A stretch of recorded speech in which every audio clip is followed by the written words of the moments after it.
কি ভাবছেন পুরাতন একটা ফোন কিনবেন, তাও আবার আইফোন হতে পারে কিংবা অ্যান্ড্রয়েড ফোনও হতে পারে। এবারে অনলাইনে একটু খোঁজাখুঁজি করলেন, মার্কেট প্লেসে দেখলেন এক ভাই সুন্দর একটা অ্যাড দিয়েছে এবং ফোনের বক্স সব কিছু আছে। ফোনটা দেখতে গেলেন, গিয়ে দেখলেন একদম সুন্দর একটা ঝকঝকে ফকফকে নতুন বক্স এবং বক্সের সাথে আইএমইও ম্যাচ করছে।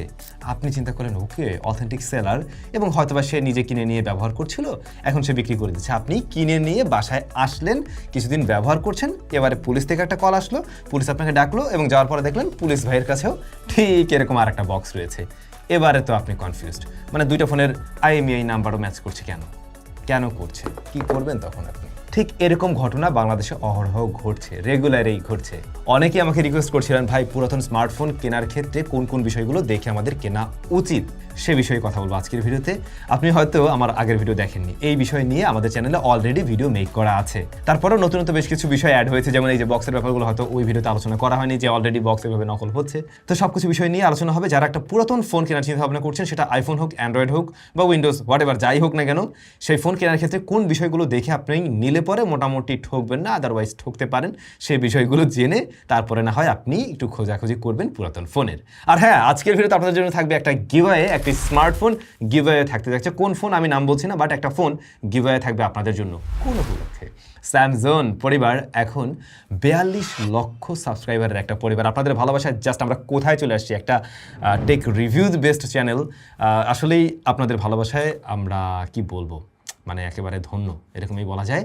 সো মনে হলো আপনাদের জন্য একটা গিভওয়ে তো দেওয়া যেতেই পারে। একটা কাজ করি, আমরা একটা ফোন গিভওয়ে করি, সাথে না হয় আরও 4টা গ্যাজেটস থাকতে পারে, সেটা TWS বা অন্য ঘড়ি টড়ি থাকতে পারে, তাহলে মনে হয় দারুণ হয়, তাই তো? আচ্ছা, গিভওয়েটা কীভাবে পাবেন, কারা জিতবেন, এটা ভিডিওর মাঝে আমি কোনো এক জায়গায় বলে দেবো। So stay tune. ভাইজান, পুরাতন ফোন আপনি যে কোনো কিছুই কিনতে পারেন, সেটা অ্যান্ড্রয়েড ফোন হতে পারে, স্যামসাংয়ের ডিভাইস হতে পারে কিংবা আইফোনও হতে পারে। তো আমরা মনে হয় বক্সের ব্যাপারটাই ফার্স্ট একটু ক্লিয়ার করি, যেহেতু এই ব্যাপারটা অনেকটা লেটেস্ট, অনেকেই জানেন না। দেখুন, আপনি সোশ্যাল মিডিয়াতে এরকম কোনো অ্যাড দেখলেন বা যে কোনো একটা ওরকম সেলিং সাইটে আপনি দেখলেন যে পুরাতন কেউ ফোন বিক্রি করছে, বক্স সহই আছে। এবারে গিয়ে আপনি আইএমইআই ম্যাচ টাচ করে কিনে নিয়ে আসলেন, একদম দেখলেন যে ফোনটা আসলে নতুনের মতোই, কম দামেও পেয়েছেন কিছুটা, কিনে নিয়ে আসলেন।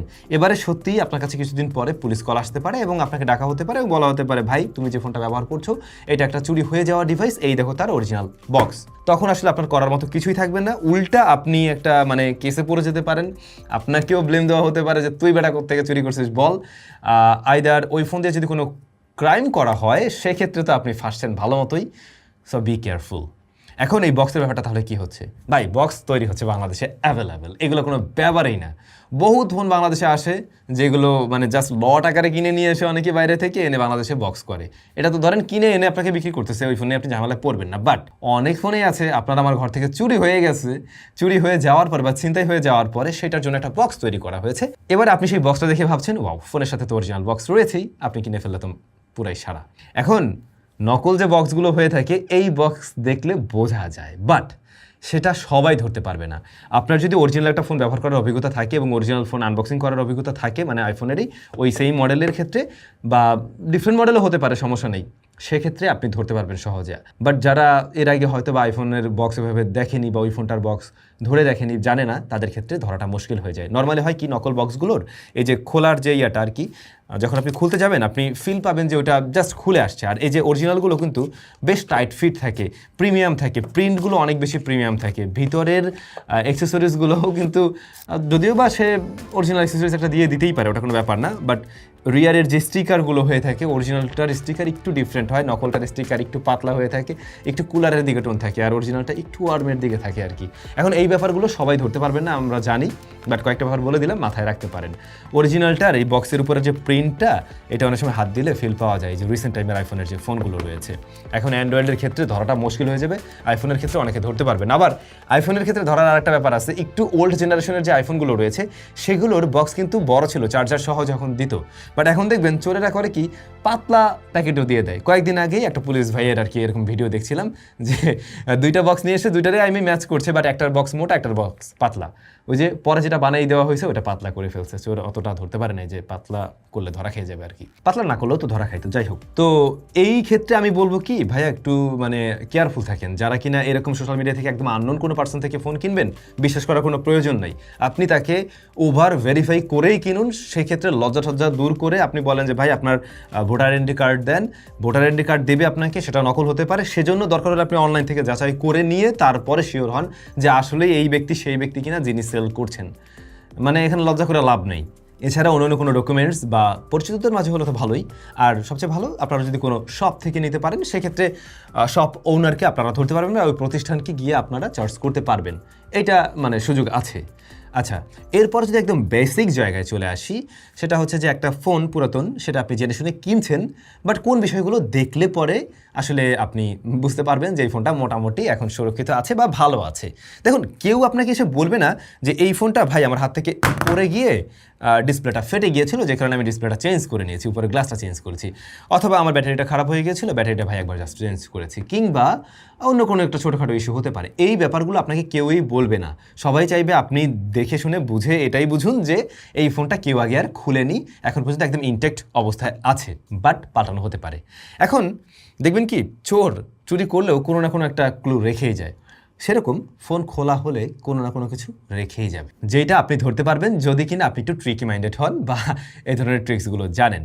লাইক ফোনের ডিসপ্লে চেঞ্জ করা হলে যদি অরিজিনাল ডিসপ্লে না লাগানো হয়, সেক্ষেত্রে কিন্তু ডিসপ্লে কোয়ালিটি দেখলে খুব সহজেই বোঝা যায়। যেগুলো অরিজিনাল ডিসপ্লে না, ওগুলো একটু গ্রেস টাইপের কালার দিয়ে থাকে, ওটা অতটা ভাইব্রেন্ট হয়ে থাকে না অরিজিনালটার মতো। এবং পুরাতন স্মার্টফোন কেনার ক্ষেত্রে আমি আগেও বলেছি আমাদের ভিডিওতে যে আপনারা অবশ্যই ওই সেম মডেলের অন্য একটা ডিভাইস কারো কাছ থেকে দেখে তারপরে কিনতে যাওয়ার ট্রাই করবেন, সেক্ষেত্রে আপনার ধরতে সুবিধা হবে প্রত্যেকটা পয়েন্ট টু পয়েন্ট।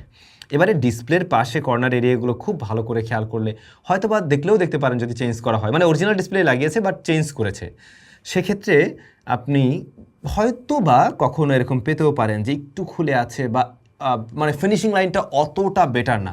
কিছু কিছু ক্ষেত্রে সিলিকন যে আঠা, ওইটার কিছু অংশ থেকেও যায় অনেক সময়। এই ব্যাপারগুলো একটু কেয়ারফুলি আপনাকে দেখতে হবে। অনেক সময় ব্যাকশেলেও এই ব্যাপারগুলো নোটিসেবল হয়, ব্যাকশেলটাও আপনারা এভাবে দেখতে পারেন। খুবই বেসিক কথাবার্তা আমি জানি, বাট দেখার প্রয়োজন আছে। অনেকে এসে বলতে পারে ভাই ফোনটা আমি কিনছি জাস্ট মাত্র মাসখানেকও হয় নাই, আমি এটা সেল করে দিচ্ছি, আসলে ফোন দেখতেও নতুনের মতো, কিন্তু আসলে হয়তো বা সে আরও আগেই কিনেছে। যেমন আমার ফোনগুলো আপনি দেখলে ধরতেই পারবেন না যে ফোন আসলে 1 বছরের ইউজড, একদম ব্র্যান্ড নিউর মতোই লাগে। তো এক্ষেত্রে আপনারা দেখতে পারেন টাইপ সি পোর্টটা। টাইপ সি পোর্ট আপনাকে ঠিক বলে দেবে যে ওটা কয়দিন ইউজ হয়েছে। ওইখানের চেহারা দেখলে বোঝা যায় যে কতগুলো ঘষা পড়ছে ওইখানে বা কোন লেভেলের স্ক্র্যাচ আসছে, সেটা দেখলেও আপনি একটা মোটামুটি আইডিয়া করতে পারবেন। এটা এক ধরনের টোটকা যে আপনি ফোনে আইপি রেটিং কাজ করছে কিনা সেটা টেস্ট করার। সিম ট্রে খুলে আপনি একটু ফু দিয়ে দেখতে পারেন যে আসলে বাতাসটা লিক হচ্ছে কিনা, এবং সেক্ষেত্রে কোন এরিয়া দিয়ে লিক হচ্ছে সেটাও আপনি হয়তো ধরতে পারবেন। তখনও বোঝা যায় যে ফোনটা আসলে আইপি রেটিংয়ে টিকে আছে কিনা নাকি নষ্ট হয়ে গেছে। বাট এইটা করতে গেলে একটু কেয়ারফুলি করা ভালো। উল্টা আপনি ফু দিয়ে আবার ময়েশ্চারাইজার বেশি না ঢুকেই ফেলেন ফোনের ভিতরে, তাইলে কিন্তু এই ক্যামেরায় আবার ফগ দেখা যাবে, মানে ওখানে একটু প্যারা আছে আসলে। আচ্ছা, এগুলোতে গেল বাইরের কোনো বৈশিষ্ট্য চেঞ্জ হয়েছে কিনা বা ফিজিক্যালি আমি যতটুকু দেখে শুনে বুঝতে পারছি। এবার যদি একটু ভিতর থেকে চেক করি যে ওইখানে কোনো বিষয় আছে কিনা, আইফোনের ক্ষেত্রে আপনারা অবশ্যই ক্যারিয়ার লক আছে কিনা এই ব্যাপারটা দেখে নেবেন মাস্ট। আপনার আইফোনের অ্যাবাউটে যাবেন এবং সেখানে গিয়ে ক্যারিয়ার লক আছে কিনা সেটা দেখে নিলে বুঝতে পারবেন যে যদি আনলক থাকে বা নো সিম রেস্ট্রিক্টেড থাকে লেখা, তার মানে এই ফোনটা নিয়ে সিম রেস্ট্রিকশনে আপনি কোথাও পড়ছেন না, এটুকু শিওর থাকতে পারেন। অন্যদিকে আইফোনের ক্ষেত্রে তো ব্যাটারি হেলথ দেখা যায়, বাট অ্যান্ড্রয়েডের ক্ষেত্রে এসে তো আপনি ব্যাটারি হেলথটা আসলে চেক করতে পারবেন। অনেক থার্ড পার্টি অ্যাপ আছে, হয়তো দেখলে দেখবেন ব্যাটারিতে মোটামুটি মানে চার্জ থাকলেও দেখাই দেবে ব্যাটারি হেলথ গুড, বাট ওটা দেওয়ার উপরে ভরসা করে কোনো লাভ নাই। সেক্ষেত্রে আপনাকে কিছু সময়ের জন্য হলেও একটু মানে প্রেশার করেই দেখতে হবে, এবং প্রেশার করার সবচাইতে বড় সহজ মাধ্যম হলো ক্যামেরা অন করে রাখা। এখন ক্যামেরা অন করে আপনি একদম সর্বোচ্চ সেটিংসে 4K 60 FPS বা 8K পর্যন্ত যদি থাকে, আপনি ওই সেটিংসে গিয়েই ফোনটা দিয়ে টানা কিছুক্ষণ ভিডিও শ্যুট করা ট্রাই করুন, এবং তাতে করে আপনি বুঝতে পারবেন যে কত পার্সেন্ট ছিল, কত পার্সেন্ট ও বার্ন করছে। আরও কয়েকটা জিনিস এই ক্ষেত্রে আপনি দেখে ফেলতে পারবেন, সেটা হচ্ছে লাইক ক্যামেরার এই সাইডটা কত বেশি হিট জেনারেট করছে। অনেক ফোন আছে মানে যে দীর্ঘক্ষণ অন করে রাখলে ক্যামেরা খুব বেশি গরম হয়ে ক্যামেরা ক্র্যাশ করে, ওই টেস্টটা একসাথে হয়ে গেল আর কি, যে ওই ধরনের কোনো ইস্যু আছে কি না।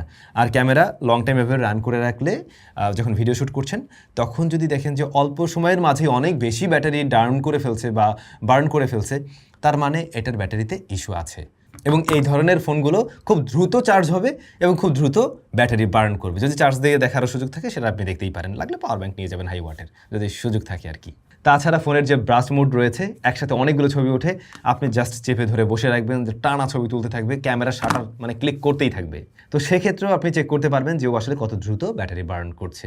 এভাবে আপনি মোটামুটি মেজার করতে পারবেন। যদি মনে হয় যে না এটা নর্মাল আছে, তো নর্মাল, তার মানে ব্যাটারি ঠিক আছে। আর যদি দেখেন না এটা খুব বেশি ডাউন করে ফেলতেছে, খুব অল্প সময়ের মধ্যে আমার ব্যাটারি কয়েক % ডাউন করে ফেলছে, দেন ব্যাটারিতে অবশ্যই ইস্যু আছে। এবার একটা ফোন কিনবেন, ক্যামেরা টেস্ট করবেন না পুরাতন ফোনের যে কী অবস্থা। পুরাতন ফোনের ক্যামেরায় যে ইস্যু থাকতে পারে, কয়েকদিন আগে ওয়াহিদ ভাইয়ের ফোনের ক্যামেরা একটা ইস্যু হয়েছিল। উনি একটা প্রোগ্রামে গিয়ে ভিডিও শ্যুট করছিলেন এবং লেজার লাইট এসে ওনার ক্যামেরাতে পড়ে, এবং পড়ার কারণে একটা ডট চলে আসে কিন্তু ক্যামেরাতে। এই লেজার লাইট কিন্তু ক্যামেরার সেন্সরের মারাত্মক ক্ষতি করে থাকে। সো এই কাজ এমনিতেও কেউ লেজারের দিকে দিয়ে ভিডিও শ্যুট করা ট্রাই করবেন না, ফোন ক্যামেরায় না। ইভেন ডিএসএলআর মিররলেস কোনোটাই করা উচিত না, সেগুলোতে পড়ে। তো আপনি যখন নর্মালি ছবি তুলছেন কোন একটা জায়গার, আপনি দেখতে গেলেন, দেখে জাস্ট ছবি তুলে, আপনি ওই ডট ধরতে পারবেন না। আপনি ওই ডট চোখে পড়বেন, আপনার এই ডট চোখে পড়ার জন্য এক টুকরা সাদা কাগজ নিয়ে যাবেন পকেটে করে, একদম সাদা জিনিসটার ছবি তুলে এবারে ছবিটা ভালো করে জুম করে সব দিকে দেখবেন যে কোনো ডট আছে কিনা। সেই ডট যদি থাকে তার মানে ওই সেন্সরে অবশ্যই অলরেডি ডট পড়ে গেছে, এটা ফিক্সাবল না। এটার জন্য ওইটাকে চেঞ্জ করতে হবে। এবং ওয়াহিদ ভাই আমি যখন চায়না গিয়েছিলাম ওনারটা ভাবে চেঞ্জ করে নিয়ে এসে এখন ওকে আসছে। তারপরে ক্যামেরা ল্যাগ করছে কিনা, আপনারা জাস্ট ওই ক্যামেরা দিয়ে কয়েকটা ছবি তুলে দেখলেন, ব্যাপারটা এমন না ঠিক আপনারা জাস্ট ক্যামেরা দিয়ে ছবি তুলে দেখবেন না। হ্যাঁ, ছবি তুলে তো অবশ্যই দেখবেন, কিন্তু পাশাপাশি ক্যামেরা ল্যাগ করছে কিনা অতিরিক্ত, সেই ব্যাপারগুলো চেক করে দেখতে পারেন। এবং সেই বিষয়গুলো প্রত্যেকটা লেন্স থেকেই করা উচিত। এবার একেবারে খুঁটিনাটি আমি সমস্ত বিষয়গুলো যদি চেক করতে চাই, খুব সহজে একটা অ্যাপ্লিকেশন ডাউনলোড করে নিতে পারেন, ডিভাইস ইনফো, যার ব্যাপারে আমি এর আগেও একটা ভিডিওতে বলছিলাম। এই ডিভাইস ইনফো থেকে আপনি আপনার ওই ফোনের যাবতীয় সব কিছুই চেক করতে পারবেন। মানে দেখতে তো পারবেন সব কিছু ঠিকঠাক আছে কিনা, এমনকি টেস্ট করে নিতে পারবেন যে আদতে ওইগুলো ওয়ার্ক করছে কিনা। ফার্স্ট অফ অল ওই অ্যাপে গেলেন, অ্যাপে গিয়ে একদম শেষ দিকে চলে যাবেন এবং সেখানে গিয়ে দেখবেন টেস্ট নামে একটা অপশন রয়েছে, এবং সেখানে যাওয়ার পরে আপনারা দেখতে পাবেন মাল্টিটাচ চেক করা যাচ্ছে। এবং মাল্টিটাচে যখন যাচ্ছেন আপনার ফোনটা আসলে সমস্ত টাচ নিচ্ছে কিনা সেটা চেক করতে পারছেন, এবং সব জায়গায় টাচ করে কিনা সেই সমস্ত কিছু চেক করা যাবে। ইয়ারপিস আমরা চেক করি না, মানে এই যে যেটা দিয়ে আমি কথা শুনি একটা ফোনের, আমার কাছে সবচাইতে প্রথম যে জিনিসটা প্রয়োজন হয় যদি আমি ফোন হিসেবে ওটাকে কিনতে চাই, মানে আমি সিম ব্যবহার করব, সেক্ষেত্রে আমি এটাই আগে চেক করি। ভাই কথা বলে যদি মজা না পাওয়া যায়, ওই জিনিস মানে খুবই ইরিটেটিং লাগে, বিরক্ত লাগে। সো এই জিনিসটা অনেকেই চেক করেন না যখন কিনা একটা পুরাতন ফোন কিনেন।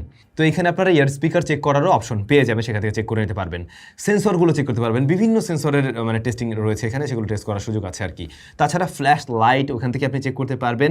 ইয়ার প্রক্সিমিটি যে সেন্সর রয়েছে, এইটা অনেক ফোনেই কাজ করেন, অনেক পুরাতন ফোনে কিন্তু এটা কাজ করেন, সেই ব্যাপারটাও চেক করে দেখতে পারেন। ওই যে কল আসলে পরে রিসিভ করার পর কানে নিয়ে এখানে নিয়ে গেলে পরে অটোমেটিক স্ক্রিনটা অফ হয়ে যাবে, সেই টেস্টও কিন্তু আপনি এই সফটওয়্যার থেকে সহজে করতে পারছেন। এর জন্য আলাদা করে ওই সিম ঢুকায় কল টল দিয়ে দেখারও প্রয়োজন নেই। আপনার ফোন পারফেক্টলি ওয়াট নিচ্ছে কিনা, মানে আপনি জানেন যে ওই ফোনে 100 ওয়াট সাপোর্ট করে, আদতে 100 ওয়াট নেয় কিনা, সেই টেস্টও এখান থেকে করতে পারবেন। চার্জিংয়ে বসিয়ে আপনি এই অ্যাপের থ্রুতে দেখতে পাবেন যে আসলে কত ওয়াট পর্যন্ত ডেলিভার করছে এবং মানে ঠিকঠাক আছে কিনা সেটাও টেস্ট করা যায়। এছাড়া ভাইব্রেশন মোটর বা হ্যাপটিক যে ফিডব্যাক, সেটাও এখানে চেক করা যাবে। আরও অনেকগুলো রয়েছে সিরিয়াল, আপনি তো দেখছেনই স্ক্রিনে আর কি। তো এগুলো চেক করে নিয়েও আপনি বুঝতে পারবেন আপনার এই ফোনটা পারফেক্টলি ওয়ার্ক করছে কিনা, এবং ফোনের ডিসপ্লের কালারেরও ঠিকঠাক আছে কিনা সেটাও কিন্তু এখান থেকে চেক করা যায়। তাছাড়া আরও একটা সহজ কাজ করা যায়, মানে ডিসপ্লে সম্পূর্ণ এরিয়ার টাচ ঠিক আছে কিনা সেটা চেক করার জন্য কোনো একটা অ্যাপকে আপনি টাচ করে নিয়ে সব জায়গায় ঘুরিয়ে নিয়ে আসতে পারেন চাইলে। যদি কোনো জায়গায় গিয়ে ওটা ছেড়ে দেয়, মানে ওইখানে টাচ কাজ করছে না, সেটা আপনি সহজেই বুঝতে পারবেন। এরপরে ফাইনাল থেকে কানেক্টিভিটি, এই জায়গাটা ঠিক আছে কিনা, সেটা ব্লুটুথ কানেক্টিভিটি, ওয়াইফাই, এমনকি ডেটা কানেকশন প্লাস সিম কানেকশন, এই জায়গাটা ঠিকঠাকভাবে ওয়ার্ক করছে কিনা।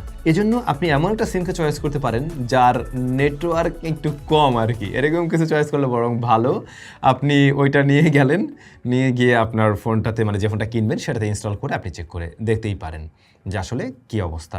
এবং সেটা আরও ভালো হয় যে আপনার অলরেডি যে ফোনটা আপনার এক্সিস্ট করে, যেটা আপনি ব্যবহার করছেন রিসেন্টলি, বা আপনার ফ্রেন্ড যদি সাথে যায়, তার ফোনের সিমটা বের করে নিয়ে আপনি ওই ফোনটাতে ইউজ করলেন, তাহলে তো সহজে বুঝতে পারবেন যে দুইটা ফোনের মাঝে কতটুকু তফাৎ দেখা যাচ্ছে। এখানে অনেক ফোনেই থাকে সিমের সমস্যা, মানে সিমের সমস্যা না, আই মিন নেটওয়ার্ক রিসিপশনের সমস্যা। তো এই ব্যাপারগুলো চেক করে দেখা উচিত হবে। এবং হয়তোবা এখন বলতে পারেন যে ভাই এত কিছু কি চেক করে দেখতে দেবে? ভাই দেখতে দিবে, আপনি যাবেন, বিরক্ত হইলে হবে। ওই আপনার কষ্ট করে অর্জন করা টাকা দিয়ে আপনি একটা ফোন কিনবেন, পুরাতন ফোন, তাও আবার যেখানে হাই রিস্ক রয়েছে, ডেফিনেটলি এগুলো আপনি চেক করে নেবেন। এবং এগুলো চেক করতে চাইলে সে যদি বিরক্ত হয়, সে যদি বলে যে ভাই না এত কিছু চেক করা যাবে না, আপনি এরকম হলে আমি ভাই দরকার নেই, তুমি যাও, আপনি আর একটা দেখে কিনেন, তাও ভালো। মানে তার মানে ওর সমস্যা আছে, ওরটা যদি সব কিছু ঠিকঠাকই থাকে, ওর তো সেই সাহস থাকবে, ওইটুকু সময় কি তার নেই? ডেফিনেটলি থাকার কথা। আর শপের থেকে কিনলে হয় কি, আপনারা যদি ওয়ারেন্টি পান খুব ভালো, তাদের কাছ থেকে জেনে শুনে বুঝে নেবেন যে ওনারা আসলে ওয়ারেন্টি প্রোভাইড করতে পারছে কিনা বা করবে কিনা। দেন আপনি আপনার পার্সেস ডিসিশন নিশ্চয়ই মেক করবেন। ইভেন শপে গিয়েও এই ধরনের বিষয়গুলো চেক করে নেওয়া যায়। তো মোটামুটি বেসিক ব্যাপার ছিল। তবে যে মেসেজটা মূলত আমি এই ভিডিওর মাধ্যমে দিতে চেয়েছি, অলরেডি যেহেতু এই বিষয় নিয়ে আমাদের আগে একটা ভিডিও ছিল, সেখানে আসলে এই বক্সের বিষয়গুলো তেমন একটা উল্লেখ করা হয়নি বা তখনও আমরা এই ধরনের কেস খুব একটা দেখিনি। কিন্তু রিসেন্টলি এরকম কেস অনেক বেশি পাওয়া যাচ্ছে যে বক্স তৈরি করে ধরিয়ে দেওয়া হচ্ছে। সো এই জায়গাটা একটু কেয়ারফুল থাকা এবং মেইন মেসেজই আমার ভিডিওর এখানে ছিল। আই হোপ আপনারা মোটামুটি ক্লিয়ার। ভিডিও শুরুতে বলছিলাম আপনাদের জন্য একটা গিভঅ্যাওয়ে রয়েছে এবং গিভঅ্যাওয়ের উদ্দেশ্য কি সেটাও বলেছি। আবার আপনাদেরকে অনেক অনেক ধন্যবাদ যে আমাদের সাথে থাকার জন্য। আপনারা শুধু সাথে থাকবেনই না, আমাদেরকে নিশ্চয়ই বিভিন্ন সময় অনেক উপদেশ বলুন বা আপনাদের সাজেশনগুলো সেগুলো দেবেন, আমরা যাতে আরও ভালো করতে পারি। আর আপনারা যেমন আমাদের এই পরিবারটাকে মানে স্যামসাং চ্যানেলটাকে অনেক বড় একটা জায়গায় নিয়ে এসেছেন, আমি রিকোয়েস্ট করবো আমাদের ফেসবুক গ্রুপটাতেও আপনারা একটু জয়েন হবেন। আমাদের আগে দুইটা গ্রুপ কিন্তু চলে যায়। 2024-এর সময় আমাদের আরও একটা বড় গ্রুপ হারিয়ে যায়, আপনারা নিশ্চয়ই জানেন কী কাহিনী হয়েছিল। তো এই মুহূর্তে আমাদের গ্রুপটা একেবারেই ছোট। আমি রিকোয়েস্ট করবো গ্রুপে জয়েন হওয়ার জন্য, কারোর জন্য কোনো প্রেশার না। আপনারা জয়েন হয়ে ওখানে টেক বিষয়ে বা আপনার একটা ফোন কিনতে চাইলে সাজেশনের প্রয়োজন পড়ে, সেই বিষয়গুলো আপনারা চাইলে ওখানে শেয়ার করতে পারবেন। আই হোপ ভালোই লাগবে। আমি ডেসক্রিপশনে লিঙ্কটা দিয়ে দিচ্ছি, প্রথম কমেন্টেও দেওয়া আছে। আর এই গিভঅ্যাওয়েতে অংশগ্রহণ করার জন্য অবশ্যই আমাদের আজকের ভিডিওতে একটা কমেন্ট করুন এবং ভিডিওটা ভালো লাগলে শেয়ার করুন। আর গিভঅ্যাওয়ের উইনার কবে সিলেক্ট করা হবে, কবে রেজাল্ট দেওয়া হবে, ওটাও কিন্তু আমি ডেসক্রিপশনে এবং প্রথম কমেন্টে দিয়ে দিয়েছি, আপনারা একটু সেখান থেকে দেখে নেবেন। অনেকদিন পরে একটা গিভঅ্যাওয়ে নিয়ে আসলাম, খুব ভালো লাগছে আমার নিজেরও এবং আশা করছি আপনারাও এনজয় করবেন। সবাই ভালো থাকবেন। ভিডিওটা উপকার হলে একটু শেয়ার করেন। দেখা হচ্ছে নতুন ভিডিওতে।